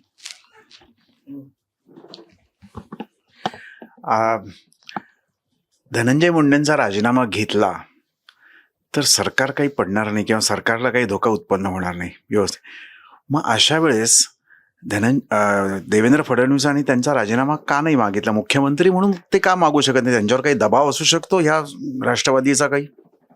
एक आपण लक्षात घेतलं पाहिजे की पंकजाताई मुंडे आहेत तसे, पंकजाताईंना लोकसभेत पराभव झाला, पण त्यांच्यासाठी धनंजय मुंडेंनी खूप काम केलं होतं, म्हणजे त्या निवडून याव्यात म्हणून. आता पंकजाताईंपेक्षा तिथे आज धनंजय मुंडेंचं वजन जास्त आहे. वंजारी समाजाचे एक नेते म्हणून ते पुढे आले, आणि ते पुढे आल्यानंतर आता आपण इथं त्यांना जर डावललं तर त्याचा फटका आपल्याला कसा बसेल? केवळ वंजारा नाही, छगन भुजबळांनी त्यांना पाठिंबा दिला आहे. नंतर ओबीसी समाजाचे जे नेते आहेत त्या नेत्यांनी सुद्धा त्यांच्यावरचा अन्याय खपून घेणार नाही असं म्हटलंय. त्यामुळे ज्याला आपण कॉस्ट बेनिफिट आपण म्हणतो, अनालिसिस जे म्हणतो आपण, की याची किती किंमत मोजावी लागेल आणि फायदा किती होईल, हे गणित ते बघत असणार. दुसरी गोष्ट अशी आहे की धनंजय मुंडे यांच्यामुळेच देवेंद्र फडणवीस हे गोपीनाथ मुंडेंच्या अधिक जवळ आहेत, धनंजय मुंडेंच्यामुळे. तर धनंजय मुंडे हे मुख्य माध्यम होतं. धनंजय मुंडे हे भाजपमध्येच होते अगोदर, आणि भाजप युमो म्हणजे भारतीय जनता युवा मोर्चाचे जे जेव्हा अध्यक्ष होते महाराष्ट्राचे, तेव्हा देवेंद्र फडणवीस तिथे महापौरही झाले होते, आणि दोघंही साधारणतः एकाच वेळी राजकारणात पुढे पुढे येत होते. मग धनंजय मुंडे आणि अजितदादांचं जमल्यानंतर धनंजय मुंडेंच्या माध्यमातून अजितदादा आणि देवेंद्र फडणवीस हे जवळ आले. त्यामुळे धनंजय मुंडे यांची कॉलर पकडली तर ती कॉलर अजितदादांची पकडल्यावर कोण आहे, हाही भाग आहे आपण लक्षात घेतला. हे राजकारण समजून घेतलं पाहिजे आपण की त्याचा फटका किती बसेल त्यांना. जर ऍक्शन घेतली तर अस्वस्थता निर्माण होईल का सगळ्या समाजामध्ये, ओबीसी समाजामध्ये? एक आपण लक्षात घेतलं पाहिजे की ओबीसीची कितीही संघटना आपल्याकडे प्रबळ असली, ओबीसी समाज मोठा आहे, पण ओबीसींच्याच केवळ ओबीसींचा वेगळा पक्ष काढण्याचा विचार काही काळ चाललाही होता. जो छगन भुजबळ, गोपीनाथ मुंडे सगळे एकत्र एकेकाळी आले होते एका प्लॅटफॉर्मवर, राष्ट्रीय पातळीवर त्यांची परिषदा झालेल्या आहेत. पण ओबीसींचा पक्ष काढला तर तो आपल्याकडे त्याला मतं जास्त मिळत नाही. केवळ मराठ्यांचा पक्ष काढला तर चालणार नाही. तो मराठा प्लस आहे, तसंच ओबीसी प्लस आहे. आता भाजपचा DNA ओबीसी आहे, त्यामुळे तो DNA वरती आघात करण्यापूर्वी 10 वेळा विचार फडणवीस करतायत. असं मला वाटतं. आपल्याला जे वाटतं ते त्यांनाही वाटत असेल ना, काहीतरी विचार करत असेल. थोडक्यात फडणवीस सावध भूमिकेमध्ये आहेत ते, की काय नेमकं करावं, पुढची खेळी अजून समजत नाहीये. धनंजय मुंडेंच्या जागी समजा असं झालं की उद्धव ठाकरे आहेत किंवा संजय राऊत त्या मंत्रिपदावर, ताबडतोब त्यांना देशाबाहेर घालवा असं ते म्हणाले असते. आता तसं म्हणत नाहीत. एवढ्या सगळ्या मसाजोगला सगळे पुढारी जाऊन आले, नेते मंडळी, अजून उद्धव ठाकरे त्या ठिकाणी पोहोचलेले नाही, जायला गेले पाहिजे नाही. पाहिजे होतं असं माझं स्पष्ट मत आहे. सर मुख्यमंत्री तरी कुठे गेलेत? हा मुख्यमंत्री नाही, पण काय आहे आता आपण याला आपण व्हॉट अबाउट म्हणतो. हम्म. ते गेले नाही, ठीक असेल हा. नसेल आम्ही जाऊ ना. आम्ही त्यांचा विचारच करत नाही. आमचं पोटतिडकीचं राजकारण आहे ते. आम्ही कुठल्याही समाजाचा कोणी गेलं तर आम्ही लगेच धावत पळत जाऊ असं असलं पाहिजे. वेगळ्या विषयावरती काही विचार नाही सर, म्हणजे आपण बघितलं म्हणजे आत्ताचं हे प्रकरण आहेच, पण याआधी अनेक प्रकरणं झालेली आहेत. काही काळ ती प्रकरणं चालतात, त्यानंतर शांत होतं, त्याविषयीची खूप सारी माहिती पुढे येत नाही. या प्रकरणामध्ये सुद्धा असं काही होऊ शकतं. म्हणजे जेव्हा मीडियाचं लक्ष याच्याकडनं बाजूला होईल तेव्हा मग आपण साधारण आपला इतिहास जर बघितला तर मग आता बघा, मालवणला जे पुतळा पडल्यानंतर आता ते आरोपी कुठे आहेत, काय झालं त्यांचं काहीच माहिती नाही. आपल्याला काही माहित नसतं. ते बदलापूरचा एन्काउंटर झाला ते खरं आहे, पण ते जे शिक्षण संस्थेमधले जे होते लोक ज्यांनी ते सगळं कॅज्युअल, त्यांच्यावरच्या प्रकरणांचं काय झालं? ज्यांच्यामुळे हे झालं ना, की त्यांनी कॅज्युअली हे केलं, ते गुन्हेगार आहेत ना, त्यांचं काय झालं? त्यामध्ये एखादी RSS आणि भाजपच्या जवळची संस्था होती किंवा त्यांची माणसं होती तिथे, मग त्यांनी काही केलं की नाही हे प्रश्न मीडिया कुठे विचारते. म्हणून माझं म्हणणं आहे की जर्नलिझममध्ये फॉलोअप जर्नलिझम जो आहे तो सगळ्यात महत्वाचा आहे. अजिबात लक्ष इकडे तिकडे जाता कामा नये. जसं मराठा आरक्षणाचा सुद्धा मुद्दा तीव्रता हळूहळू कमी होत गेली, म्हणजे तसं काही ह्या प्रकरणामध्ये सुद्धा होईल का? कसं की मराठा आरक्षण तो महत्वाचा मुद्दा आहे, पण हे काही एका माणसाचा जीव गेलेला हत्या आहे. प्रकरण. मग तुम्ही म्हणाल की अमेरिकेमध्ये काय चाललंय ते नाही, याचं सांगा आम्हाला. असं कॉलर त्यांची पकडून त्या मुद्द्यावरून आम्ही लक्ष इकडे तिकडे, मग अंजली दमानिया असेल किंवा मग ती प्राजक्ता माळी असेल, नाही ते विषय नाही. हा महत्वाचा विषय आहे, त्याचं बोला असं म्हटलं पाहिजे. सर, तुम्ही अगदी वेगळा प्रश्न म्हणून विचारलात म्हणून म्हणतोय. जर आपण पाहिलं तर नुकतंच जे खासदार आहेत संजय राऊत यांनी एक वक्तव्य केलं होतं की ठाकरे गट आगामी निवडणुका ह्या म्हणजे स्थानिक स्वराज्य संस्थेच्या स्वबळावर लढवणार. त्या दृष्टिकोनातून भाजपही स्वबळावर लढवेल असं वाटतं का, ज्या पद्धतीनं आता सगळीकडे एक चर्चा सुरू आहे? सगळ्या ठिकाणी स्वबळावर लढवेल असं वाटत नाही मला. तुम्ही जर कालच्या याच्यामधलं वाक्य बघितलं असेल तर आम्ही महायुती स्थानिक स्वराज्य संस्थांमध्ये चांगल्यापैकी यश मिळवेल असं म्हटलेलं होतं. महायुती म्हटलेलं होतं, आम्ही यश मिळवू असं म्हटलेलं नव्हतं. त्यामध्ये काही ठिकाणी ज्यांच्यामध्ये तडजोड होणं असंभवनीय आहे अशा ठिकाणी ते म्हणतील की ते कार्यकर्ते शेवटी विचार करतात, कार्यकर्त्यांचा निर्णय आहे असं ते म्हणतील. जिथे कार्यकर्त्यांचं खूप प्रेशर असेल त्या ठिकाणी. आता उदाहरणार्थ आपण बघितलं तर नाशिकमध्ये भारतीय जनता पक्ष आणि शिवसेना हे जेव्हा एकत्र होते तेव्हा सुद्धा त्यांच्यामध्ये जबरदस्त भांडण होते. अगदी खुर्च्यांची फेकाफेक सुद्धा झालेली आहे. आता शिंदे सेना आणि तिथे भाजप यांच्यामध्ये सुद्धा तिथे तणाव आहे. शिंदे सेना आणि छगन भुजबळ यांच्यामध्ये तणाव आहे. तर त्या ठिकाणी काय एकूण वातावरण आहे त्यानुसार निर्णय होईल. पण यांनी अशा प्रकारचं अजून वक्तव्य केलं नाही की आम्ही स्वबळावरती लढू, आम्ही एकत्रपणे लढू. माझ्यामध्ये खूप चांगल्या पद्धतीने राजकारण महायुती करते आहे. एकमेकांच्या विरुद्ध स्पष्टपणे बोलत नाहीये. करतील काही, पण ऑन कॅमेरा काही बोलत नाहीत. ही अतिशय महत्वाची गोष्ट आहे जी महाविकास आघाडीच्या लोकांना इतके वर्ष सत्ता राबवल्यानंतर सुद्धा कळू नये, ही आश्चर्याची गोष्ट आहे. नक्की सर. आता वेळेअभावी शेवटचा एक प्रश्न घेणार मी फक्त विश्वास सरांचा, आणि नंतर मी समारोपाकडे येणार आहे. सर, आता राजकारण आपण थोडंसं बाजूला अगदी वेगळा विषय आहे. तुम्ही सरांना सिनेमासाठी विचारताय का? सिनेपत्रकारिता तुम्ही केलेली, काय नेमकं राजकारणातली पत्रकारिता, राजकारण हा विषय घेऊन पत्रकारिता करणं किंवा काय नेमका फरक असतो? मी सिनेमावरती जे लेखन केलं आहे ते वेगळ्या प्रकारचं लेखन पहिल्यापासून केलं आहे. म्हणजे पुस्तक रूपाने केलं आहे, दिवाळी अंकामध्ये केलं, दीर्घ लेखन केलं आहे. सिनेमा हा माझा संगीत आणि सिनेमा हा अक्षरशः श्वास आहे. म्हणजे माझा खरी आवड तीच आहे. कधी कधी आपली वाट दुसरीकडे जाते, त्याप्रमाणे मी इकडे आलो. पण मी चित्रपट दिग्दर्शन किंवा लेखन याच्याकडे वळणार होतो, पण काही परिस्थितीमुळे जमलं नाही. मुद्दा असा आहे की याच्या सिनेपत्रकारिता करताना साधारण मी सामाजिक विचार केला. म्हणजे सामाजिक विचार कसा, म्हणजे कुठल्याही प्रश्नाकडे सोशल अँगलनी बघायचं. म्हणजे समजा आता निळू फुल्यांवरती लिहायचं असेल तर निळू फुले कुठल्या समाजातले आहेत, कुठून आले ते, आणि त्यांची भाषा, त्यांचं एकूण त्यांच्या कॅरेक्टर्स कुठली निवडतात ते पात्र, आणि अपील का होतात, याचा मी अभ्यास केला. किंवा मी तुम्हाला एक उदाहरण सांगतो की एक शोभना समर्थ या नटी होत्या, काजोल नटी तुम्हाला माहिती आहे, आणि देवगण यांची पत्नी. ती काजोल जेव्हा 5 वर्षाची होती आणि तिची आजी होती शोभना समर्थ, यांनी सीतेच्या भूमिका चित्रपटात केल्यात. आणि ही सीता खाजगीमध्ये अशी सिगरेट ओढायची. मी जेव्हा माझं त्यांच्यावरती पुस्तक लिहिण्याचं डोक्यात होतं, मी त्यांच्या घरी जात असे, तेव्हा त्यांचा जो ॲस्ट्रे आहे त्या काळात ते एवढं ॲस्ट्रे भरून जायचा आणि अर्धवट सिगरेट विझवायच्या आणि पुन्हा तीच पेटवायच्या. असं त्या होत्या. त्यांचं नाव शोभना समर्थ, मोठ्या नटी होते. आणि त्यावेळी काजोलने मला शुभंकवती म्हणून दाखवलं. त्यांनी सांगितलं यांना शुभंकवती म्हणून दाखव या काकांना, तर ती शुभंकवती मला म्हणून दाखवलं. ते 40 वर्षापूर्वीची गोष्ट सांगतो ना. पण त्या शोभना समर्थ यांच्यावरती पुस्तक का लिहावं असं वाटत होतं की त्या काळामध्ये स्त्रिया चित्रपटात येत नव्हत्या, आणि ज्या येत होत्या त्या आयदर कलावंतिनी या समाजातल्या, म्हणजे नाच गाणं करणाऱ्यांच्या फॅमिलीतल्या. उदाहरणार्थ नरगिसी नटी आहे, तिची आई जी होती जगदनबाई, ती संगीतकार होती त्या काळात, पण ती त्या घराण्यातनं आली होती. पण त्या काळात सिनेमाला तुच्छ लेखायचं.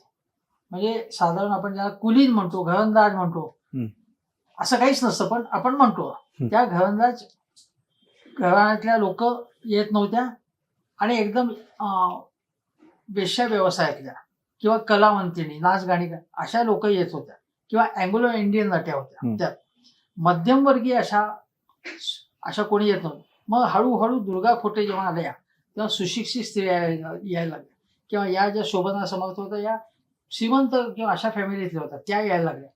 तर हे काय नेमकं आहे रसायन, हे कोण लोक त्यावेळी येत होते, असं माझ्या मनामध्ये प्रश्न होता. आणि अजून एक गोष्ट सांगतो, ज्यावेळी फाळणी झाली आपली देशाची तेव्हा आपल्या इकडच्या अनेक नट्या होत्या. नूरजहां, आता मी मुंबईत जिथे राहतो शिवडीला, त्याच्या जवळ म्हणजे चालत 20 मिनिटावरती आता ती एक स्कूटरची गॅरेजेस आहेत. त्या ठिकाणी अनेक सिनेमांची, नूरजहांच्या, दिलीप कुमारच्या शूटिंग झालेली, कोणाला माहीत नाही. त्या ठिकाणी ह्या अनेक मुस्लिम नट्या, मुस्लिम नट होते. आणि मग फाळणीनंतर त्यापैकी काही जण तिकडे गेल्यानंतर त्यांच्या लक्षात आलं पाकिस्तान अगदीच बकवास देश आहे, काही स्वातंत्र्य नाही तिथे, किंवा आपल्याला इथे जी सराहना म्हणजे लोकांचं चाहत्यांचं प्रेम मिळतं ते तसं तिथे मिळतं. मग ते त्यापैकी परत इथे आहे. तर हा जो भाग आहे, आणि हिंदी सिनेमामुळे हिंदू मुस्लिम कसे एकत्र येत होते, म्युझिकमुळे कसे एकत्र येत. आता मोहम्मद रफी सारखा गायक मुस्लिम, तो कृष्णाची भजनं मन तडपत हरी दशरथ हे म्हणतो, ते लिहिलं असतं एका मुस्लिमानेच, संगीत मुस्लिमाने दिलं, नौशादने दिलं. हे किती चांगलं आहे ना. म्हणजे सगळ्या समाजाला एकत्र आणण्यासाठी सिनेमा आणि संगीत कसं महत्वाचं आहे. हिंदी सिनेमाचं संगीत हे लोकसंगीत आहे असं म्हटलं जातं, आपण लोकसंगीत आहे एक प्रकारे. आणि त्यामुळे समाज कसा एकत्र, या अशा दृष्टिकोनाने मी बघत होतो सिनेमाकडे, सामाजिक दृष्टिकोनात. आणि तोच माझा लिखाणाचा मूळ भाग आहे. माझा सगळा पिंड जो आहे तो राजकीय सामाजिक असा आहे पिंड खरा. त्या विचारसरणींचा अभ्यास करणं, काही काम करणं, अशा माध्यमातून जडणघडण झाले. त्यामुळे तशा पद्धतीने मी लिखाण कुठल्याही क्षेत्रातला बाबत असेल, सामाजिक असेल, आंतरराष्ट्रीय राजकारणावरती लिहिताना सुद्धा माझा विचार तो असतो की ट्रम्प वंशविद्वेषी कमेंट्स करतात त्यावर तुम्ही टीका करतो. हे उदाहरण म्हणून तुम्हाला सांगितलं. नक्कीच. म्हणजे सरांनी अर्थशास्त्रावर पण पुस्तकं लिहिलेली आहेत. आपला अर्थसंकल्प कंगालांचे अर्थशास्त्र म्हणून. शिवाय त्यांचं बोई बंगाल नावाचं जे पुस्तक आहे ते राज्य वाङ्मयीन पुरस्कार त्याला मिळालेला आहे. तारकांचे गाणे असो, खोया खोया चांद असो, किंवा शहेनशाह अमिताभ असो, अशी बरीचशी पुस्तकं आहेत. भोवळ नावाचा एक सर एक तुमचा कादंबरी देखील प्रकाशित झालेली आहे. मनमोहन पर्व हे मनमोहन सिंगांवरचं पुस्तक. मनमोहन पर्व निश्चित. अंधायुग हे अलीकडे पुस्तक आलं माझं. अंधायुग म्हणून एक मोदी पर्वातल्या एकूण राजकारणावर.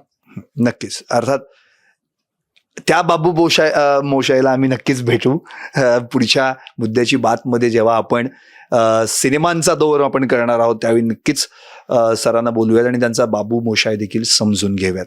एकंदरीतच आजच्या मुद्द्याची बात करण्यासाठी या ठिकाणी आपल्या इथं ज्येष्ठ राजकीय विश्लेषक हेमंत देसाई सर आले आणि त्यांनी खरंच अगदी परखड रोखठोक जी त्यांची शैली आहे त्या भाषेत त्यांनी मतं व्यक्त केली, मुद्द्याची बात मांडली.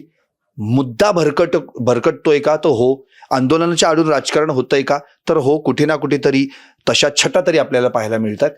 दुसरी गोष्ट, संतोष देशमुख हत्या प्रकरणातल्या आरोपींना कठोरात कठोर शिक्षा व्हावी यासाठी राजकीय इच्छाशक्ती कमी पडतीये का? त्यामागे काही वेगवेगळे काही कंगोरे आहेत का? या सगळ्याच प्रश्नांची उत्तरं त्यांनी आपल्याला या मुद्द्याची बातमध्ये दिली.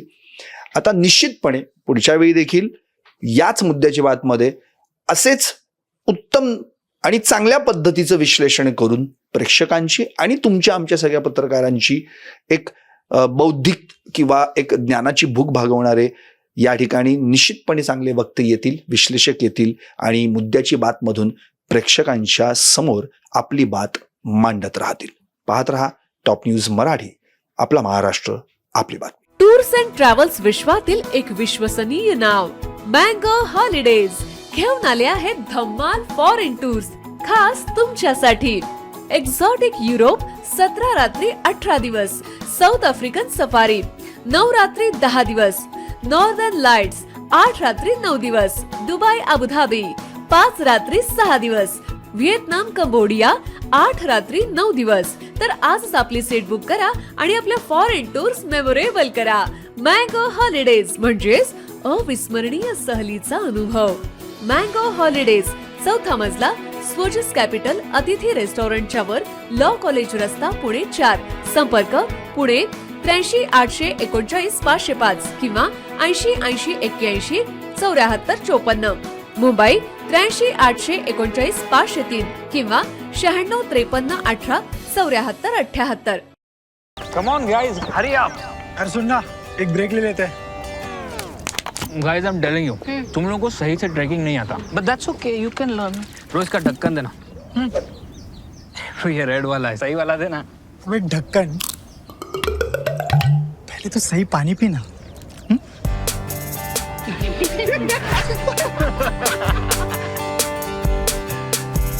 Manikchand Oxyrich, proudly Indian.